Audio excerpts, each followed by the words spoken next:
we live? Are we live?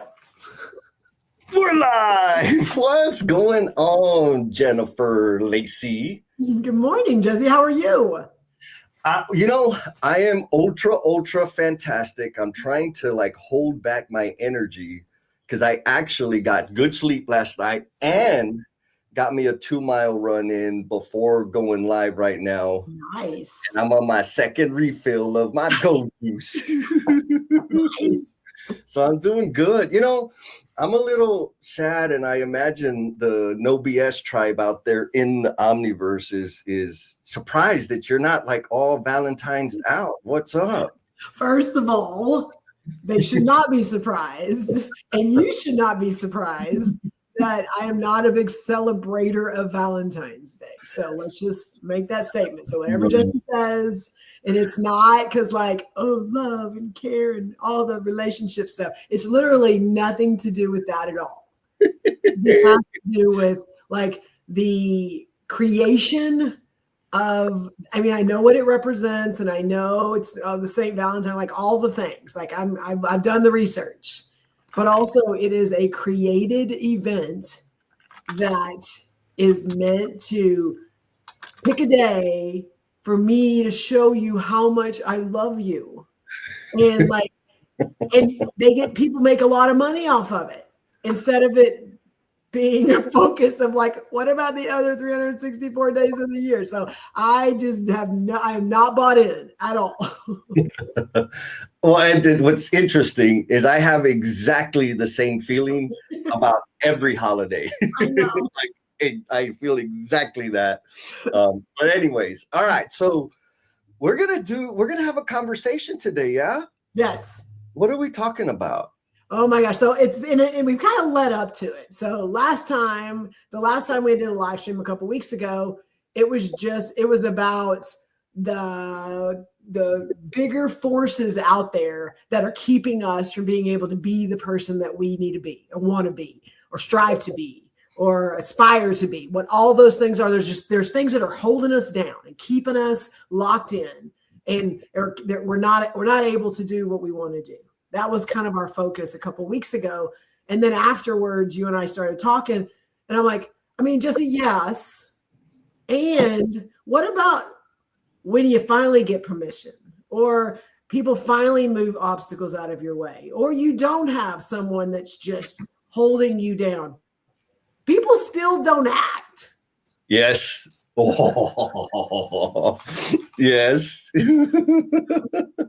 Yeah. So that's why, if anybody saw the thumbnail, and I don't know, you probably don't know this, Jen, but I'm also live on Instagram running an experiment, see how it goes. So if you're out there, go to YouTube and look for No BS with Jen and Jess, so you can see the other voice that you're hearing. Anyhow, the thumbnail for today's event said permission, pathways, and procrastination. And kind of what you talked about, right? I know that it's a courageous, even terrifying thing to take steps out of our norm, right? To do things that are outside of our comfort zone, because there's some risk there. And a lot of my people that I talk to, you friends of ours, mutual friends of ours, people that I know outside of us, they have an idea, they want to do a thing, they want to have an impact on the world, but they're waiting for permission, right? Not waiting. They really believe, or they've decided that they need permission, or they're researching the pathway, what's the right way to do that. And in Jesse land, those are just imaginary things that are, it's procrastination masked as needing permission or needing the right pathway. And so I'm excited to talk about it because I know we got a lot of people in our circle that are all about change and having major impact in their communities, etc. And so it may spur some people to jump into action. But if they're anything like Mr. James Gates, he don't need no spurring. That man does all kinds of stuff. He don't play. And heads up, James, Chewy created a special video just for you. I'm behind schedule, but I'll be sending that out to you.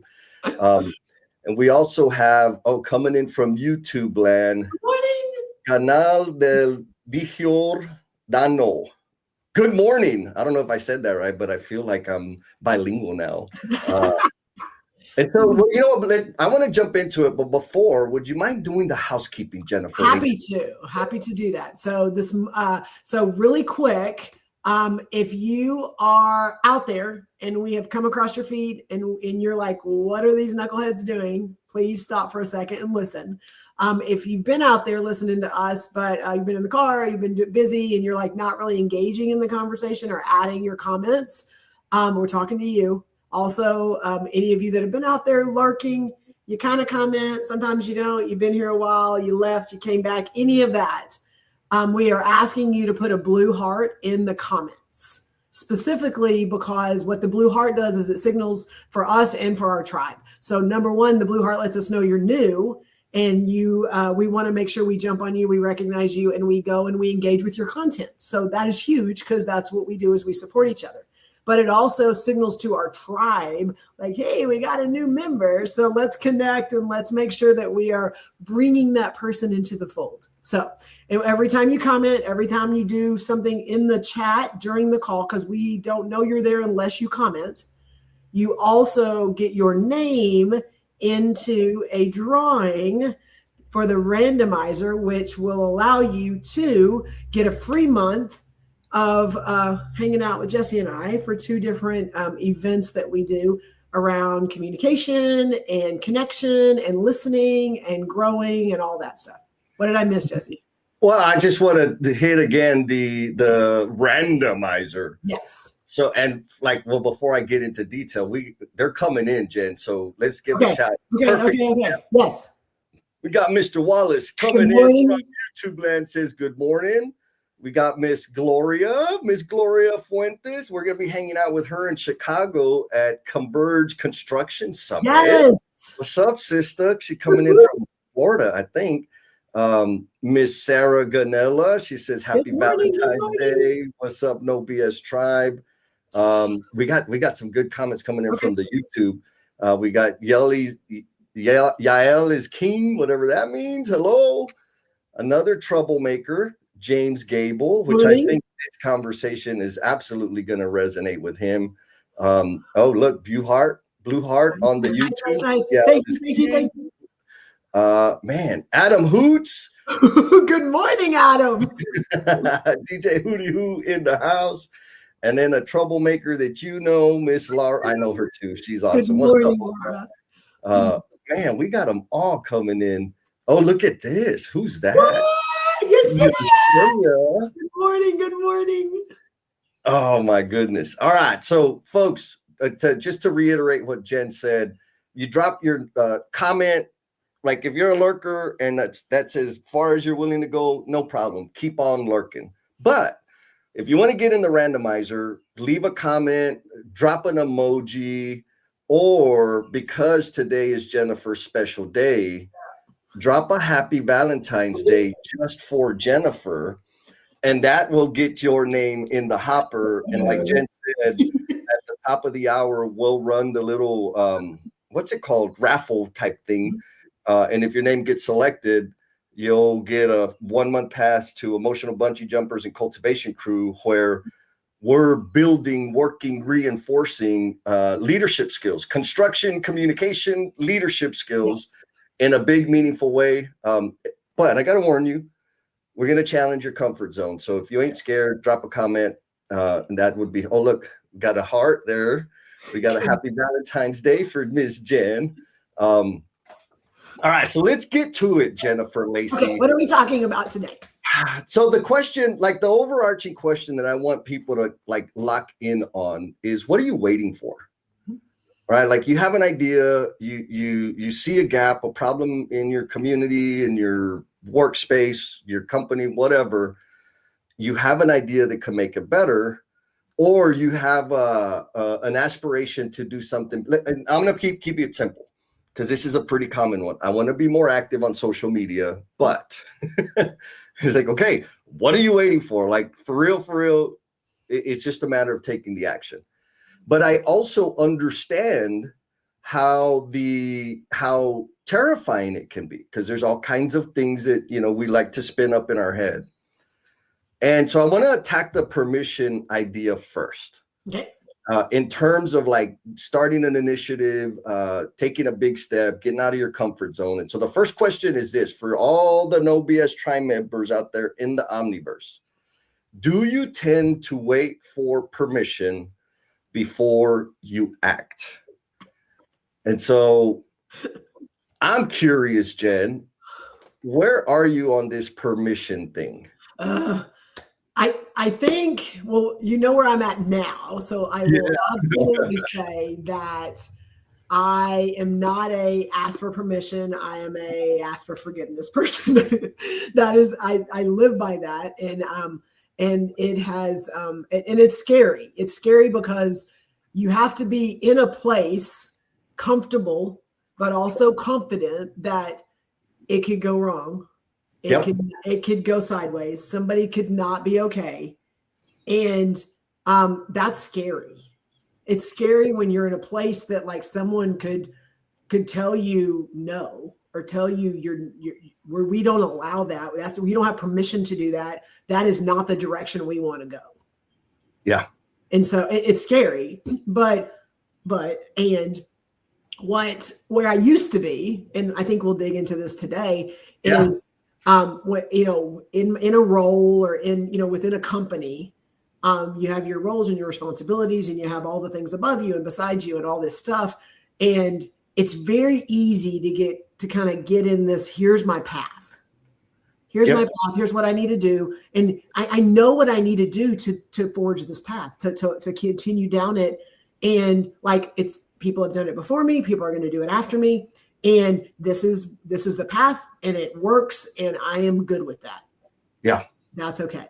If that's where you are, then, I mean, it is, I mean, you know where you want to go.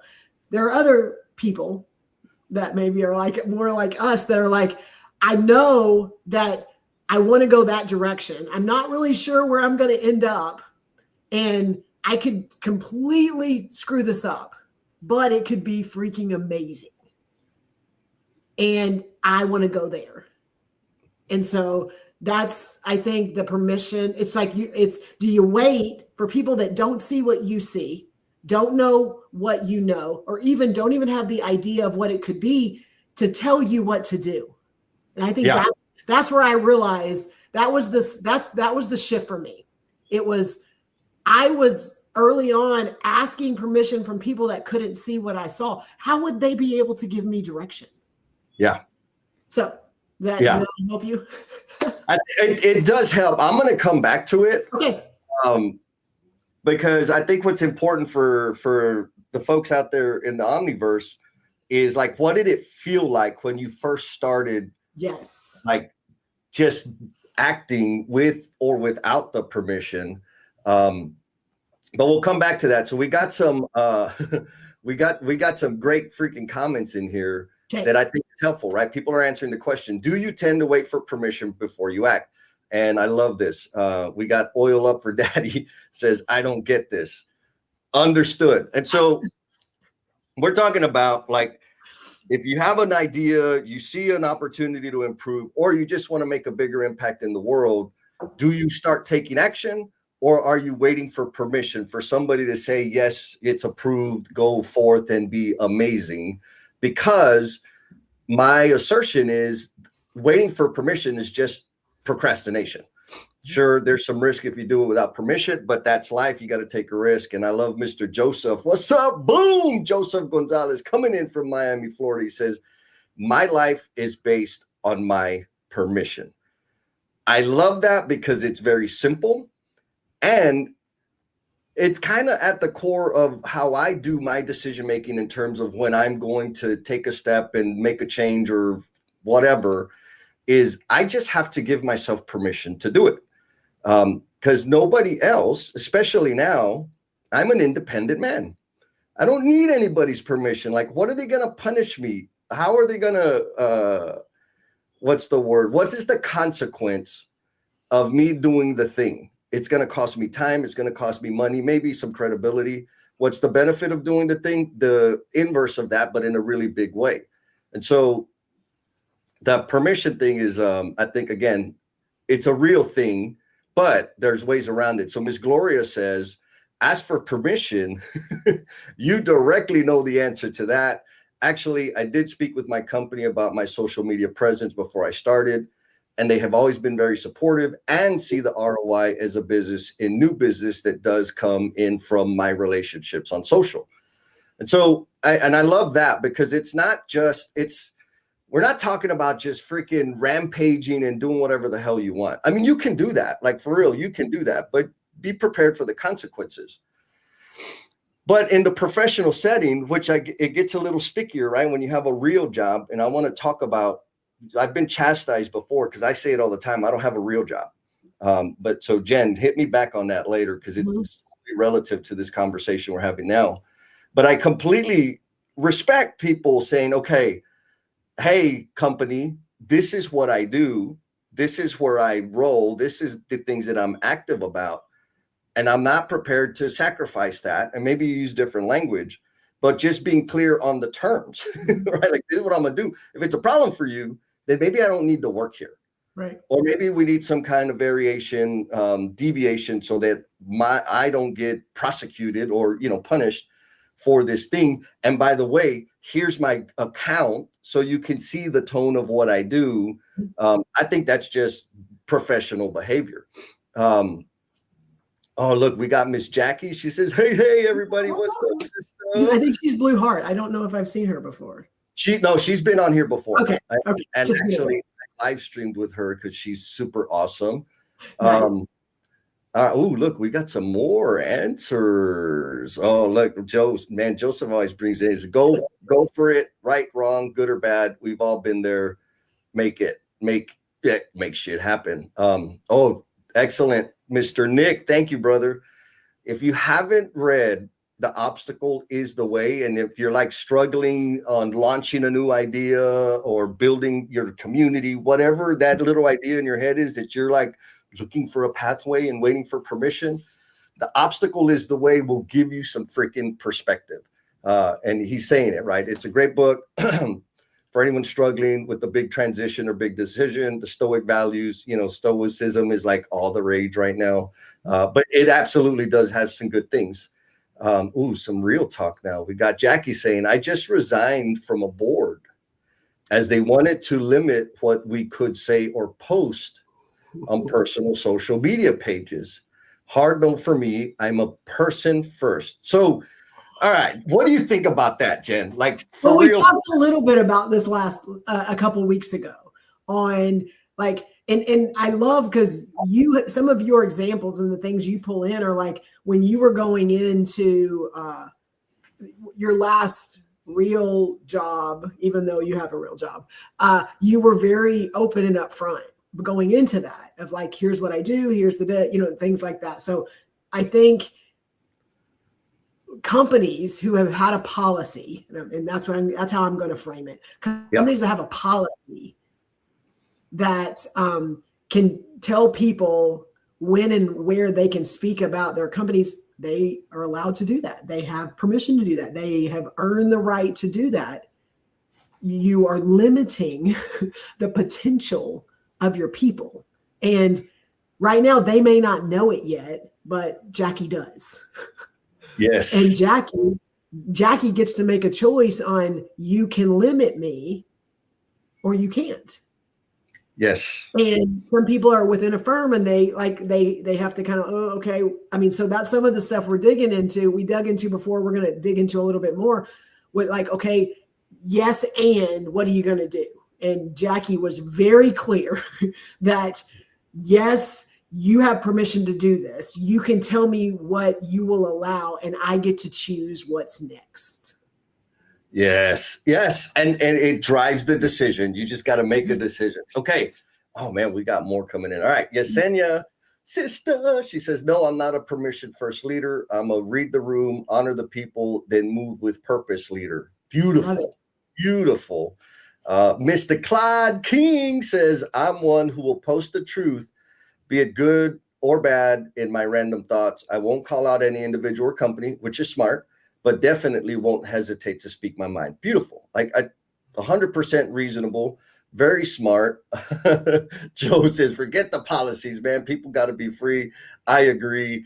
But it's a little different. All right, Jen. So I'm going to go back to you on this permission thing, because you and I have hear this a lot.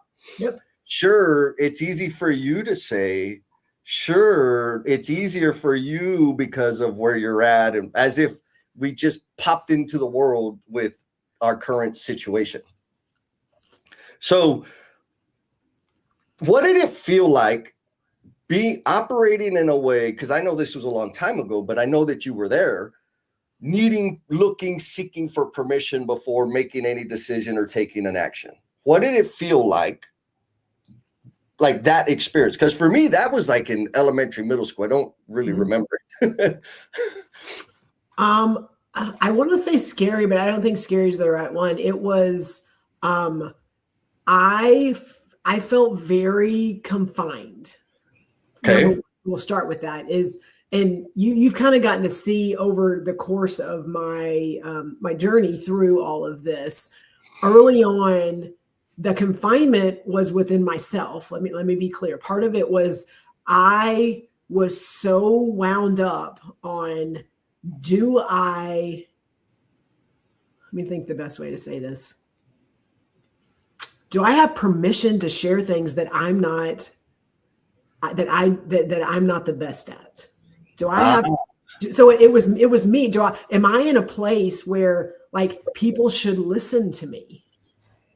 And for a long time, I think people call it imposter syndrome. They can call it whatever they want to call it, but I was self-limiting because I'm like, ooh, I don't have this degree. Ooh, I don't have this experience. Ooh, this is what I do, but it's not the same as that. So like, why would they listen to me?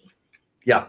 And so it was very self-limiting, and it kept me small. It kept me, even though like that's how you and I connected. Even if you go back 5-6 years ago and what Jennifer was doing and how I was posting and what I was engaging with, it was very small based on what was inside of me, because I was like, I can't compete with that.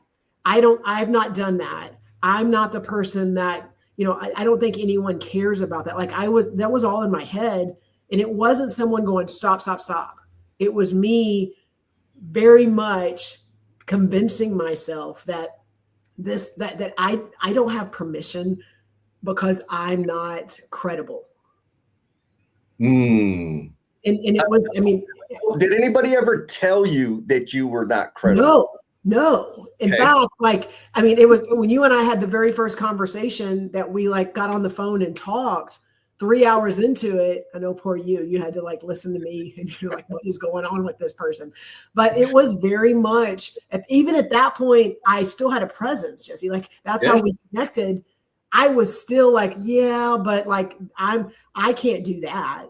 I'm not good enough for that. Even at that point, it was me keeping myself small with no one telling me I didn't have permission to do it. Oh, thank you, Jen. What I love about that is you recognize it was you telling you, right? We're looking for permission. We think, right? Our brain does it to us, right? We just gotta make sure we gotta. And all the negative scenarios that we run through our head are all imaginary. For real. Could they happen? Yes. Mm-hmm. Could they also not happen? Yes. But we run all these scenarios. We don't have credibility. I don't have permission. I'm not the right person, blah, blah, blah, blah, blah. And no one has ever said that to you. Right. That's why for me, it's give yourself permission to do it messy. Give yourself permission to do it wrong, but do the damn thing. So I love your answer, because I hope that helps some folks out there in the Omniverse. If that's resonating and landing with you, drop a thumbs up in the chat. And we got some people. We got Miss Cindy. Good morning. She's killing it. She's killing it in her new position. Good job. She is giving herself permission. I like it. Oh, we got Miss Haiti. What's up, sister? Good morning. She like blow. She's up in your area, DFW. I still Oh, have you need to failed. Yeah. You got to connect with her. I still have failed to meet you in person, Miss Haiti, but I will. I'm going to do it first. So I will. I'm going to do. Yeah, get Haiti. Make sure you have like a rose for Jen for Valentine's Day. She really loves that. And then, so heads up, guys, we got Oil Up for Daddy. I love that name on YouTube. Says my business is failing. So I don't know the deal, and I don't want to get too far off track, but I do want to say the tribe is awesome. We got some folks out there that are operators. If you got some insight or you want to spend some time with Mr. Oil Up for Daddy, hit him up because all of us know running a business is not the easiest thing.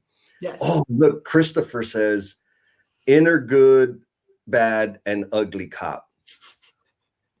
Right? Like that. That's a beautiful. It is like all the Jiminy Crickets are right there going. Yes. And it's all between your ears. Oh, I love that. Oh, look, see, James says, thanks, Jennifer, for exposing the hardest part of permissions. They come from within ourselves. I'm going to leave it there.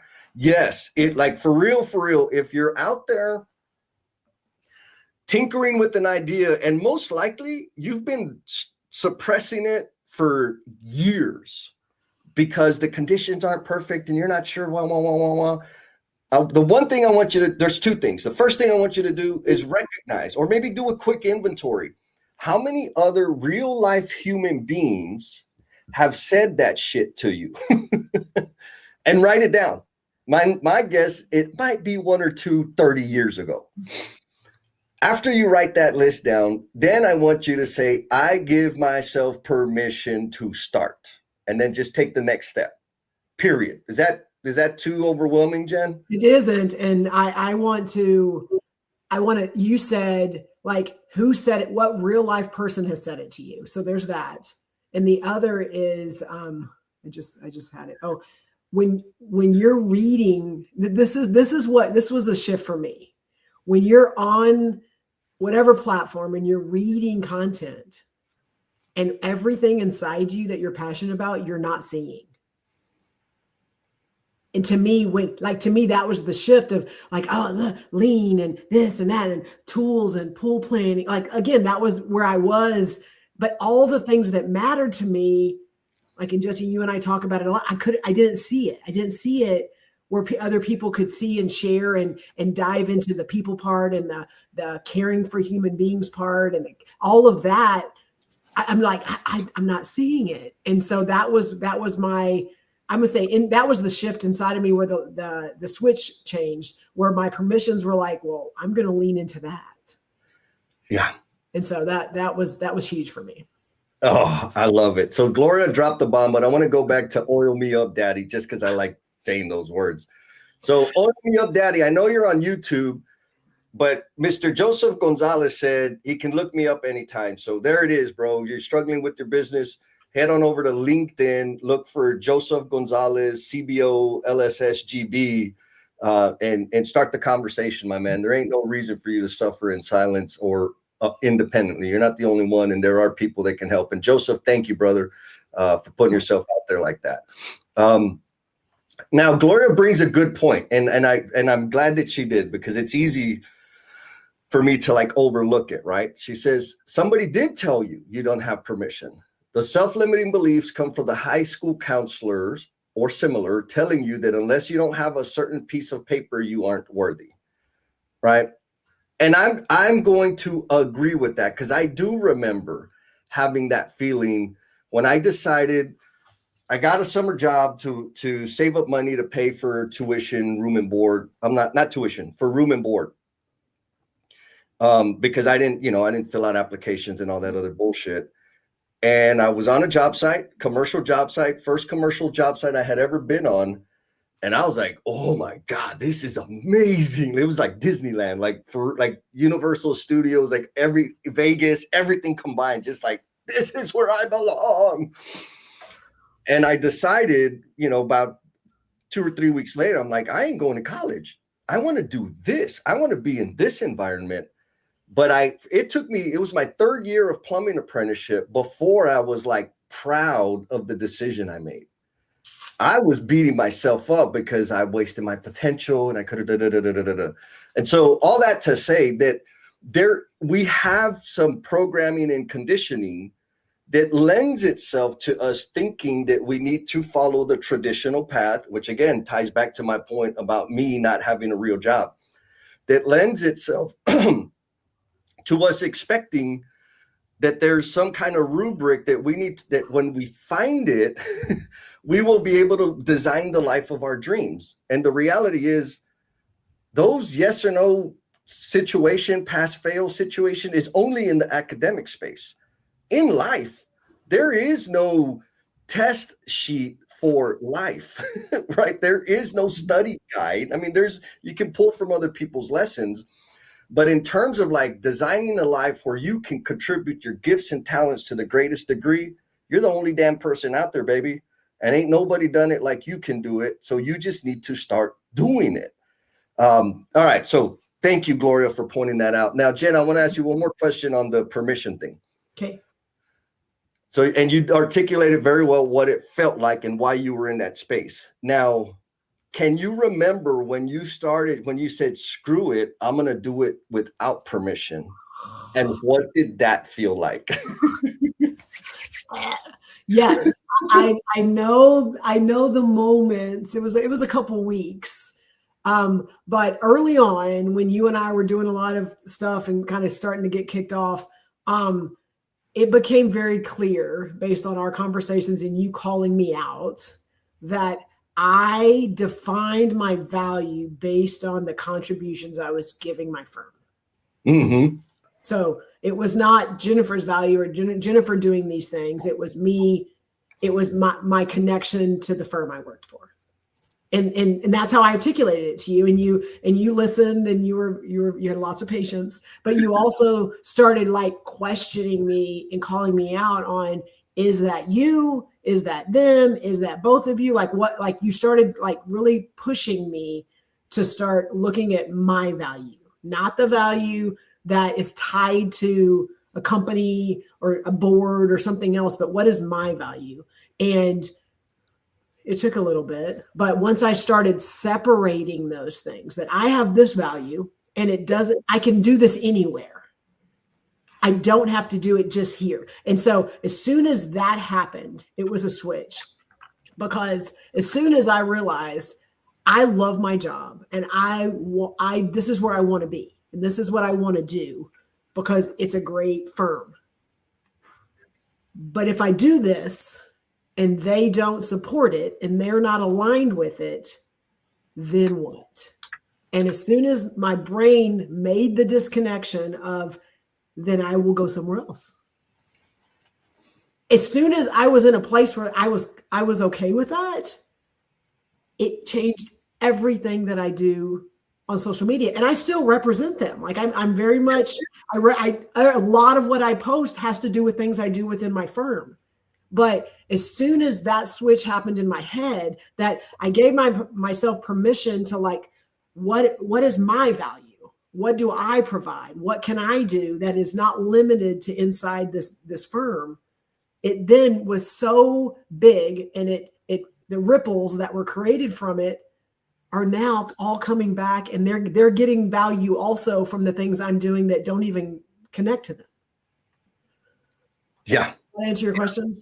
Yeah. No, it does. And again, what I want to point to is that we're human. Like you and I both understand what that feels like. And because I know a bunch of the tribe is maybe stuck, and it's like, what you see up here on the screen, we've been doing this for over like 5 years now. Mm-hmm. We had a lot. Go back and watch the first one. No, don't go back. Right. And then if you when I think about like the decisions and the moves I've made over my career, it was little bitty. Now it looks like, oh, Jesse, but man, it didn't start like that. Like it was scary. It was difficult. It was terrifying. And you know, I'm just going to, in case nobody has noticed, you decided to stop asking for permission You took the action, you took the leap, and you didn't die. I didn't die. And someone said this to me that I think everyone here needs to, what is your personal brand? Like someone asked me, and they didn't ask so much, what is your personal brand? I see that you have found your personal brand. Someone said that to me. Yeah. And to me, it was, I was doing things and someone said that, and I'm like, I'm doing the right things. Yes. And so, Christopher, another point, and I think this is an important point, right? Is what's the boiling over point for each of us? And when do we get to like, no mas, right? Yes. This thing is bigger than the voices inside my head. Beautiful question. So I'm gonna leave that on the screen for people to marinate on it. And if I want to answer that question, like do some self-reflection. If you want to be courageous, drop your thoughts in the comments, because I think it's an excellent point, which takes us back to the thing I keep referring to. I say very often that I don't have a real job, or back when I had a real job. And people are like, Jesse, you do have a real. I was like, no. I do real work, but I don't have a real job. The delineation for me in a real job and whatever the hell it is I'm doing is that I see a real job as the pathways that have already been established, right? Go get education, get certification, work at a certain level for X amount of years, push all the buttons, do all the things. And then you get the promotions, you get the raises, you get the retirement. And I'm not judging that. That is a very fruitful experience for people. And millions of people have built families and had amazing impact in the world by doing that. I could not.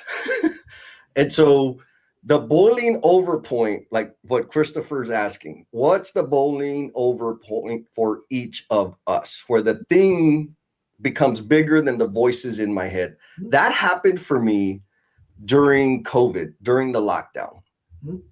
I had an amazing job.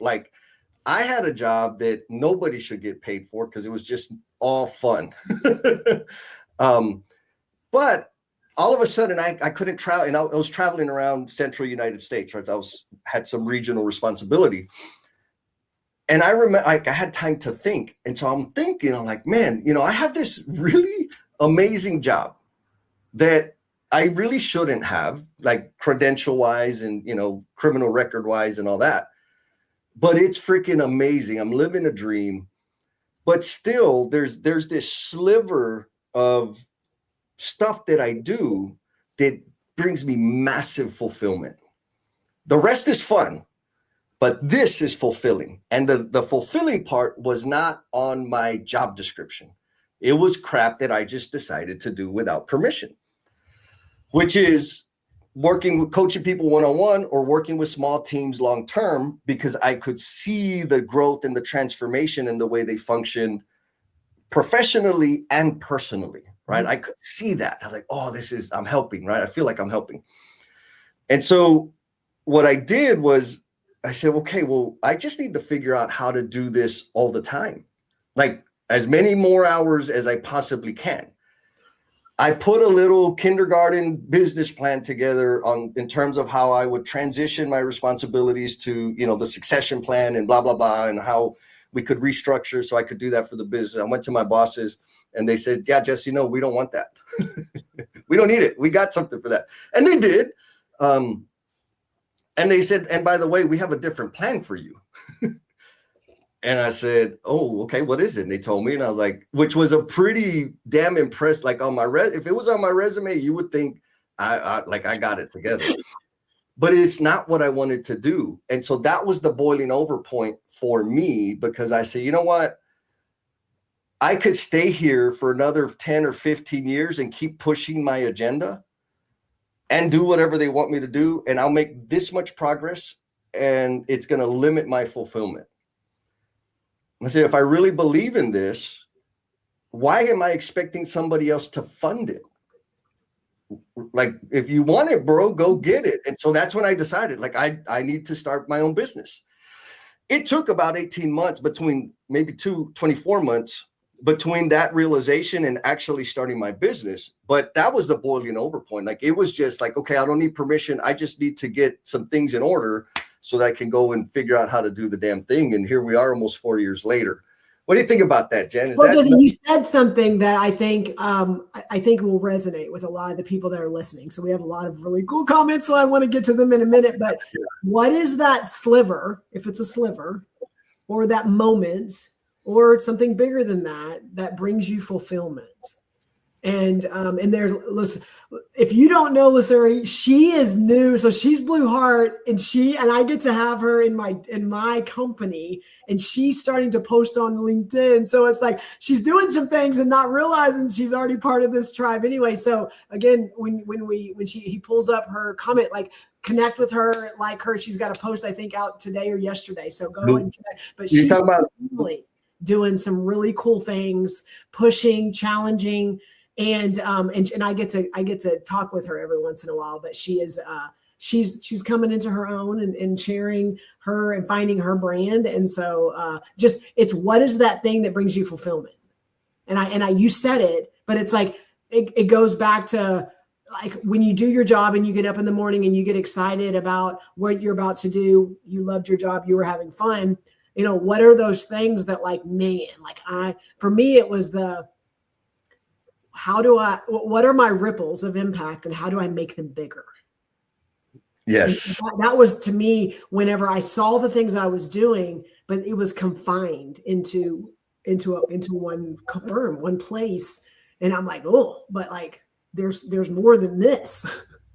Yes. So much, like, and more is an understatement. Yes. Like, massive. And again, my secret to life is sharing my gifts and talents in service to others, because it brings fulfillment. And as I do that, I discover new gifts and talents, and the impact that I have expands and reverberates throughout the universe, and it just keeps growing. Like, it's not a little bit more, it's massively, massively more. Yes. And so Luceri, is this who you were talking about? Yes. Luceri, she says, I think a job is where you go for a paycheck. A career is where you find passion and purpose. I love the framing, and I want to add that I made this mistake, so don't make this mistakes, folks. If it, like, your fulfillment, purpose, passion doesn't have to be the way you make a living. And I think a lot of us get it twisted and feel like I should get all my purpose fulfilled from my job or career, whatever you want to call it. Sometimes you just got to do a damn job so you can make money and pay your stuff. Yes. And you can design an experience or design your life in such a way that you're drawing fulfillment out of other things beyond just the 9 to 5, beyond the job. But Luceri frames it nicely, right? Because yes, a career is very different than a job. There's growth opportunities. There's all kinds of things that will help you expand and grow, etc. Now we got a heavy one. Miss Yesenia says, I grew up in the construction industry believing I had to earn the right to be heard. Too often, my ideas were ignored until they came from someone else. So it's been a journey to no longer seek permission.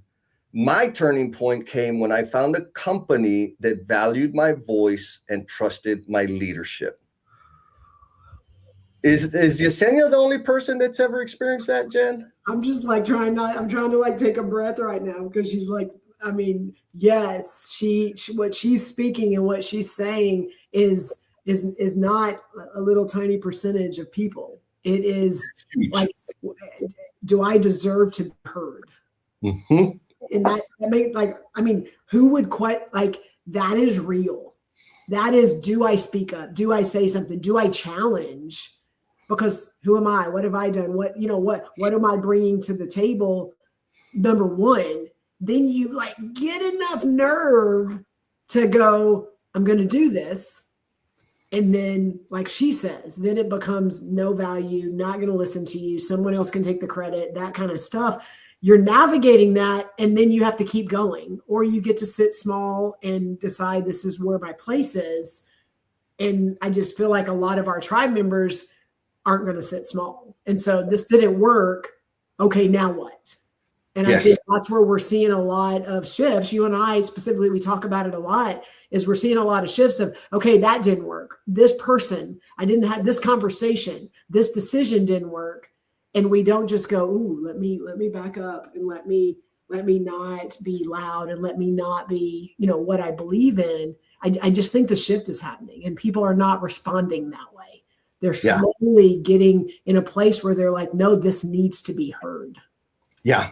Well, what stands out to me, and again, back to for clarity, just in case you just popped on and you missed this, the procrastination, because you don't have permission or don't have a pathway, comes from a lot of directions. Yes. You gotta give yourself permission, take the step, and it's like you have to make some hard decisions. Like it is not easy.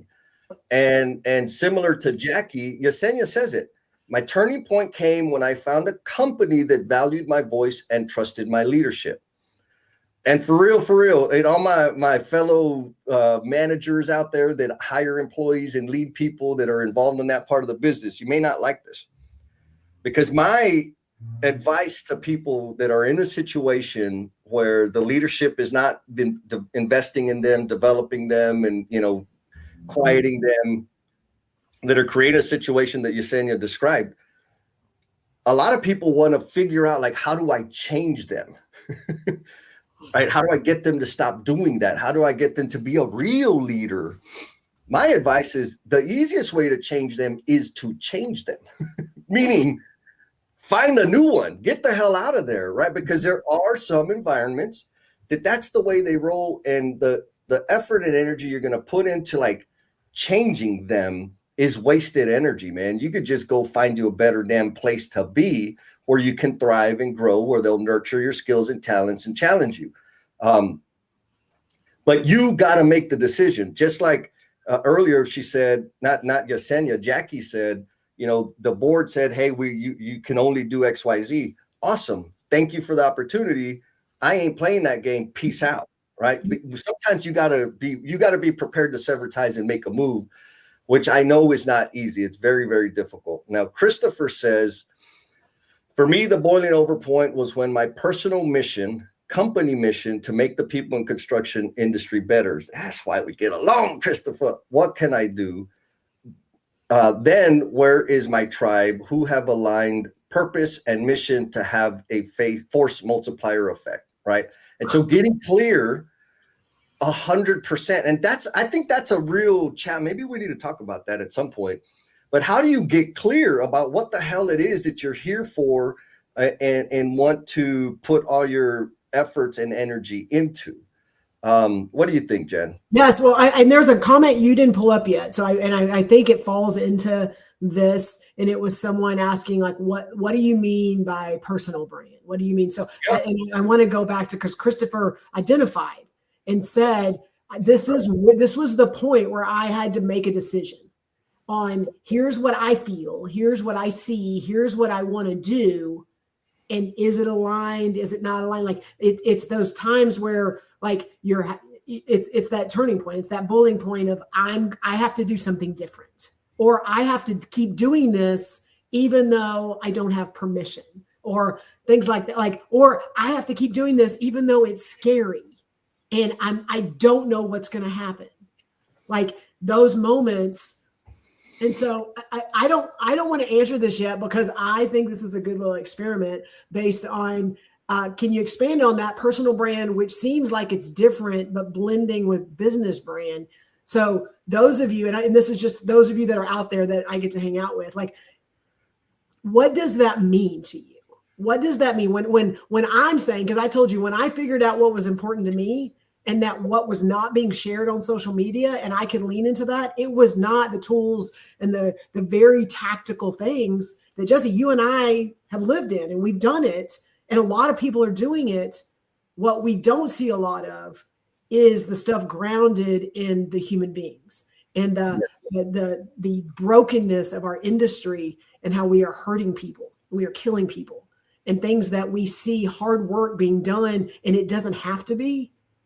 Like those are things that you and I resonate with, but also we realize people aren't talking about these things.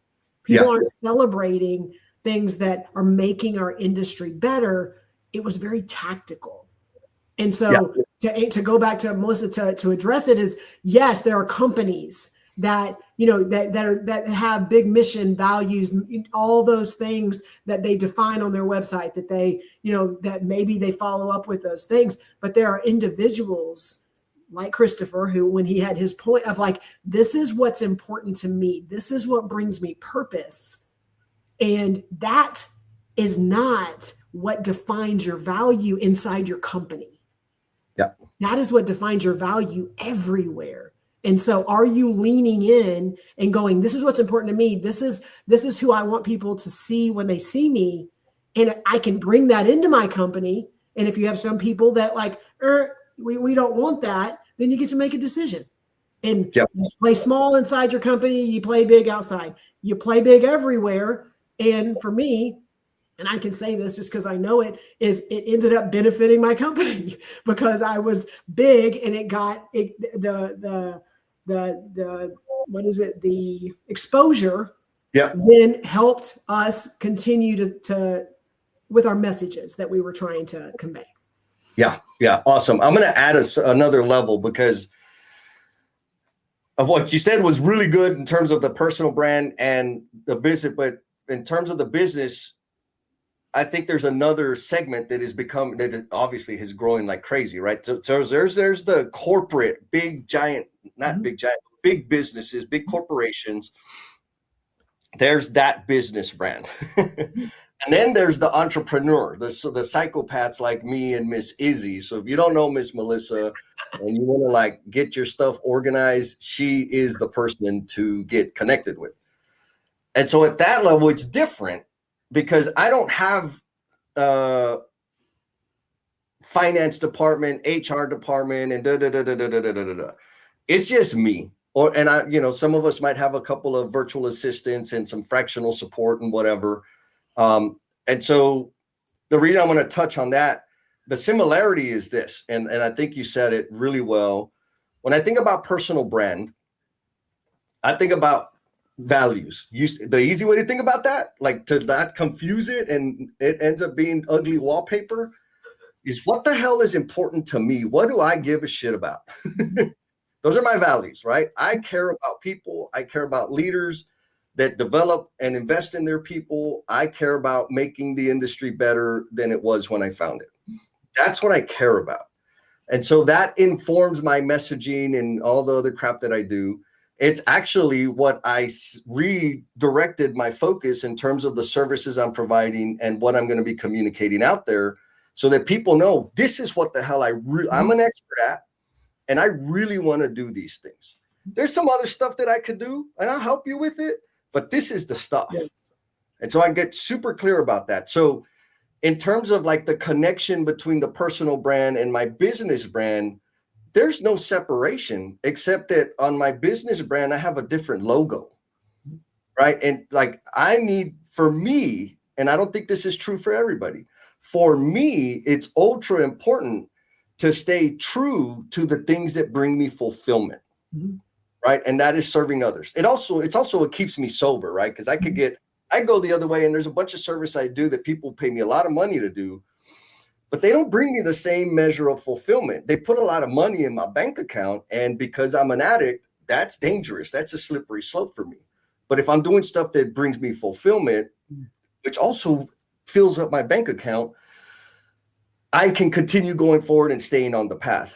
And so I don't separate. Like I purposely, a long time ago, I removed the walls between work Jesse and private Jesse. Now I'm just me. And like you said, right, you can be quiet, you can be small at the office and big outside. I decided to be big everywhere. And was it scary? Was there friction? Hell yes. I got told so many, I remember the one irritating, disappointing one was working with the firm, and I like wearing the tank top, wife beaters, right, under my shirt. And somebody in the office said, "Hey man, like you're not in the body, or why are you wearing, you need to wear t-shirts. And I'm like, oh, that sucked.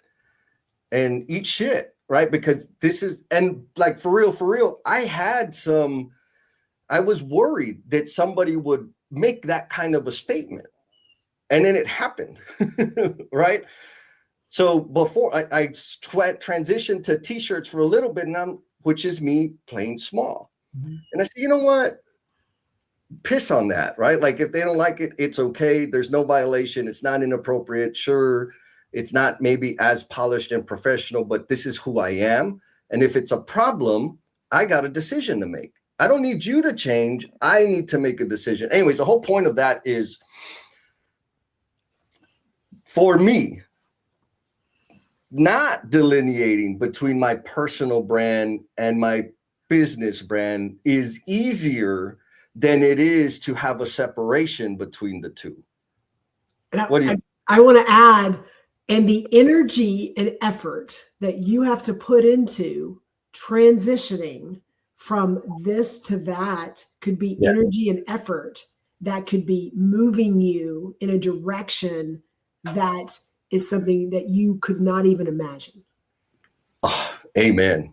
Amen. Trying to I'm here. Like the energy that you have to go, okay, what lens is this? What setting is this? What platform is, like all of that energy that you just take a little tiny bit of that energy and you put it into, this is what I'm going to do. Like, and watch what happens. Yeah, totally. It is misspent energy. And so, Jen, I don't know if you noticed, but we've only answered one question, Jesse. We had 4. We've done 1. And so I'm going to drop this next one. I'm just going to go to the end. Yeah. Because I think this is an important one for us to kick some more. Wait. You're doing the 4th one? Okay. Yes. No. If you, I think the second one. I think the second one. Okay. Let's do it. I think that one. Then we can. Yeah.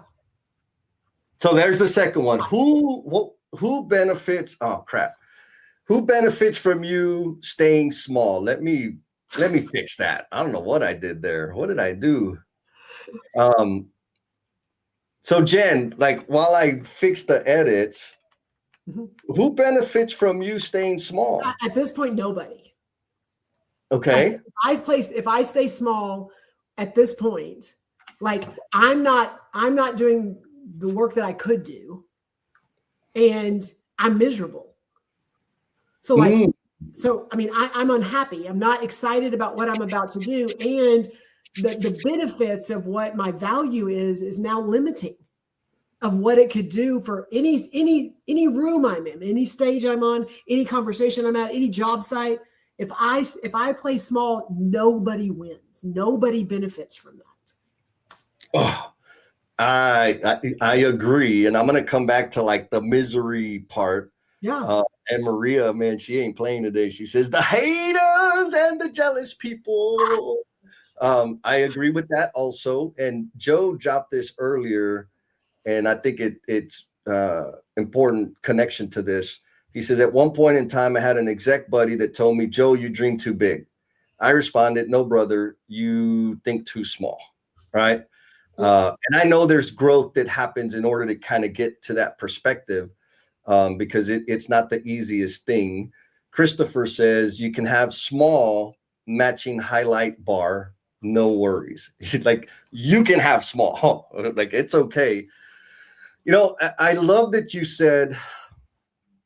brought up the misery part, because I have had the same experience. Like whenever I was suppressing whatever, like all this awesomeness that I have, I was miserable. Like I was absolutely miserable. I didn't enjoy life. And like you touched on earlier, I had to put all kinds of energy to like, and part of it, I was an expert at it because of, trauma, childhood trauma or whatever, like reading the room and making sure I'm not making people uncomfortable, making sure I'm, walking the line. Because believe it or not, I used to be one of those people that was like, oh, I don't want to make any waves. And it sucked so bad.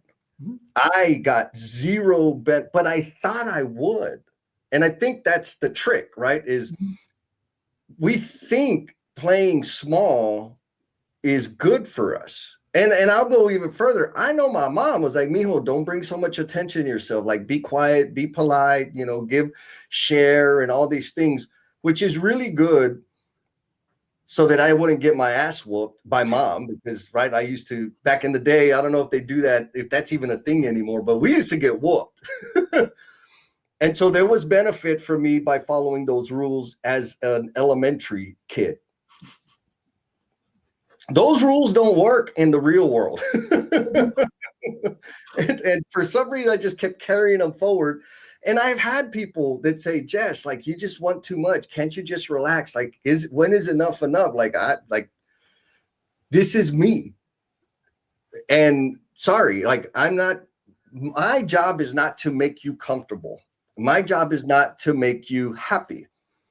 Your job is to know how to be comfortable and how to be happy. And if I violate that, your job is to remove me from your space, period. And so just to reiterate your point, Jen, like, me playing small doesn't help anybody. Mm-hmm. And worse, like, it's even worse. It's not like just a neutral situation. It has a negative impact on me, like directly. And then indirectly, you said it, I'm not serving to the degree that I can when I'm playing small. And that is me underserving the community and the people that I care about.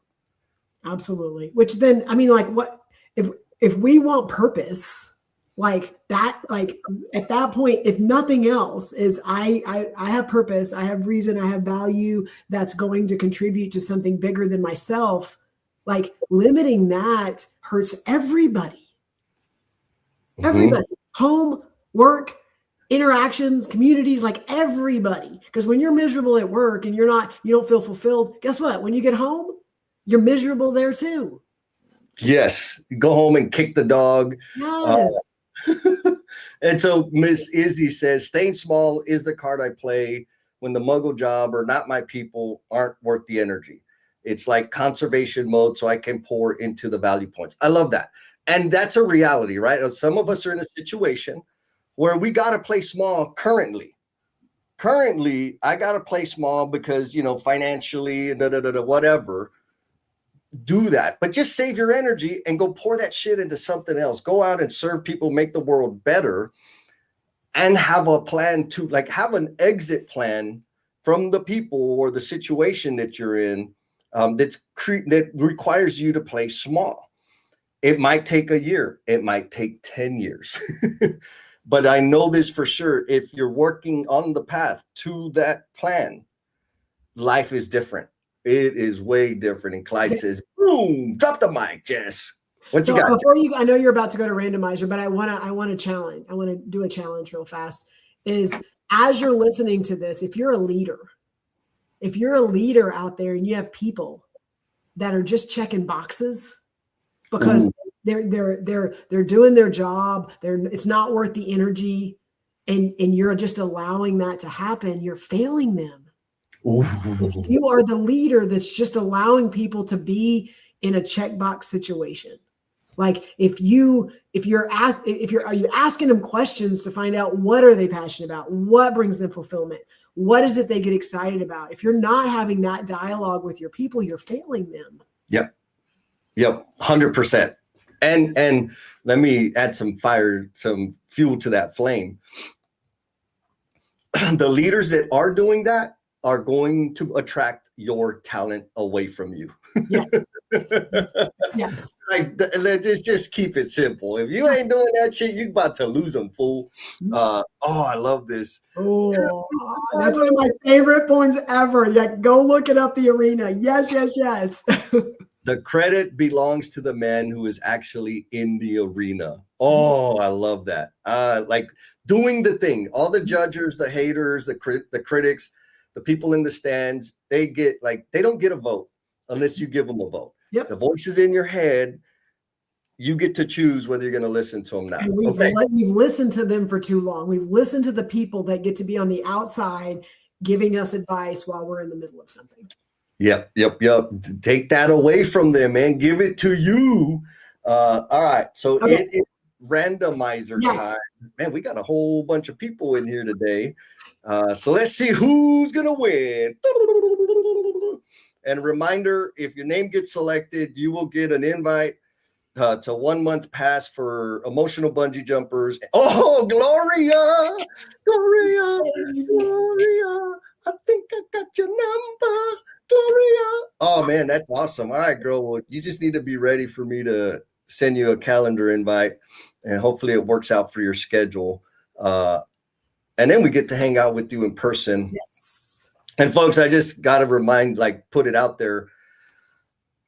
There are other ways to get access to the leadership development that happens in these online calls, and you can sign up for them. So if you're interested in building your communication skills, your abilities to connect with other human beings in deep and meaningful ways, and tinker around on some other like massive leadership skills, let me know in the comments. I'll send you the link. If not, just keep coming back because we have a lot of fun with you hanging out with us on these Saturdays.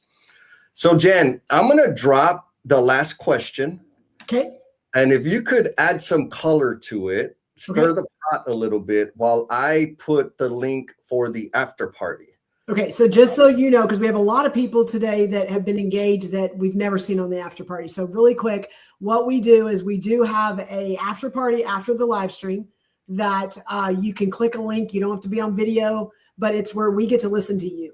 So we're all on, it's kind of like an open forum, and we just kind of talk about the conversations that started here. And then it becomes where Jesse and I get to listen a lot more than we're talking. And then you just click a link, and I think it's Google Meets. And so you can just come in and you get to come off mute and just talk about your thoughts or your ideas or a question or a challenge or things like that. So that is the link he's going to share. Yes, yes. And you're bringing a question. Yeah. Let me bring up oh shit. Where did it go? Oh, here it is. It's an easy question. I mean, okay. So, and this, I want you to think about this. Like, I want you to, and really think about this question. If nothing changes in the next 3 years, nothing changes, will you be proud of the version of you that played it safe?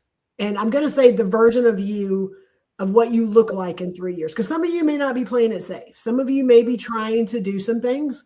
So if nothing changes from now for the next 3 years, will you be proud of that person? And so I'm going to put that out there, and I'm going to let you kind of think about that. I want you to think two things. 3 years ago, where were you and what were you doing 3 years ago? Is it the same person you are today? So if it's very similar, then you can make a change now so your next 3 years don't look the same. And so I want you to think about it from both directions. 3 years ago, what were you doing? What position were you in? What voice did you have? What impact were you making? What did that look like? And if you start today and think about what you could do in the next 3 years, what are you going to change? What are you going to do different? Or you're going to be the same person you were 3 years ago that you are today, and that you'll be that person in 3 years. And so it's really, it says if you play it safe, but some of us aren't playing it safe. Some of us are. And what could you change? What's that little bitty, some small thing you could change today that you could be in a different place in 3 years? So let me stir that up a little bit more, Jennifer. Okay, please do. Where would you be had you and I collided and you said, no, I can't do that because I need permission? I would be, I don't even know how to define where I would be. I would still be in a place. I would say, I don't even say playing it safe. I didn't know I was playing it safe until you and I collided. So I thought I was doing the things I needed to do to progress, and I was doing the things I needed to do to grow. I thought I was doing it the way I was supposed to, but I also was very much in my head, almost, it's like, am I worthy? Am I worthy to be bigger than I am? Ooh. And again, getting the right people around me, specifically Jesse and some other people, it changed the way I viewed myself. but I didn't know it until I started having conversations with people outside of my head. I love that. Until I stopped talking to myself. Until I started voicing the things I was thinking. And then someone went, that's stupid. Or why do you think that? Or how has that helped you out? Like when people started challenging me to go, and then, but also, Jesse, I want to give you credit. You didn't just challenge me. You went, girl, you are doing these things. And I don't know if I even realized the impact I was having on someone like you or somebody around me, because I was just doing me. Yeah. No, so, and I think there's an important point that I'm goofing around about, like having a conversation with other people than just the voices in your head. And so fundamentally, all I did was reflect back to you what I saw. That's it. And that helped you see a different angle. It was true. It was true to me. It hadn't been true to you. And then you started wrestling with, and then you decided to let it be true. So what's the takeaway for the tribe members? The takeaway is this: tell people what you see. Yeah. The people in your space, even strangers, because at that point, Jen, you and I were like acquaintances. We'd run into each other at places, but we weren't like connected. And all I did was say, girl, this is what I like. What are you talking about? I have an idea. Oh yeah, by the way, I got an idea. I have an idea. And so it wasn't, I'm not a freaking licensed counselor, right? It wasn't, I don't have the certifications. I just gave myself permission to articulate my perspective to somebody that I could tell couldn't see what I saw. It was up to her to decide. And likewise, I think about it a lot, like, man, where would I be had that not happened? It would be somewhere on the path, but the path would look different, entirely different. And so back to the question, we got a lot of answers that I want to, oh shit, we're almost at time. It's okay. Come on. If nothing changes in the next 3 years, will you be proud of the version of you that played it safe? That's a massive question. Here we go. Oh man, here we go. Miss Linda, what's up, Linda? She says, this may be the first time in my life I can absolutely say, yes, so crazy, proud of her. And she'll have a smoking deadlift by then. Damn, that's what I'm talking about. She already knows, right? Like, you got to make those decisions. Mr. Gable, the uncommon communicator, says, I'm not the same person I was 3 years ago. I'm not even the same person I was 6 weeks ago, because he made a scary decision. That decision, I think, is going to impact the industry in a big way. Clyde says, if I played it safe for the next 3 years, I may be slightly happy, but probably not fulfilled and really happy. So the answer is probably no. I work too hard to speak my mind and hopefully continue to change and grow this industry. Hell yes. So folks, bottom line, right? Give yourself permission to do the crazy thing, right? And also know, once you decide, like, you give yourself permission and decide to take the step, it's not going to happen as fast as you want it to. I promise you that. And if it does, I want to talk to you so you can tell me how you did it. It's going to take time. You're going to learn a number of things about yourself, about how people see you, about what they actually valued from you. Like, you'll learn immense amounts of stuff. So give yourself permission. You don't need permission from anybody else. You need permission from you. Number 2, if you want to change the world and you want to have a massive impact and share your gifts and talents, there is no pathway. You are the map creator. You have to go over and through the terrain and discover the peaks and valleys and holes and U-turns, and then create the map. So all the time you're spending trying to find the pathway to do the thing you want to do and share your gifts and talents and have the impact on the world that you are called to have, stop. Start burning the path. Start clearing the path.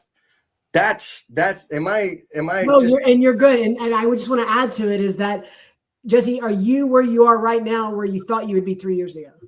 Hell no. I'm like Same here. Is I couldn't have defined what 3 years look like. I could define what the next step looked like. And so that's the thing is you may have big goals where you want to be, just define the next step because it's going to start shifting and it's going to start adjusting and it's not going to be what you thought it would be when you get to the end. Yeah. Take the next rightest step. Yes. And today, what's the next rightest step? Come to the after party. I put the links out there. Hit the link. It's on the Google Meets. You don't have to have your cameras on. I know I won't because I'm going to be tinkering around here at the house because I'm hungry. What we did the special Valentine's choreography, Jen. You got the music?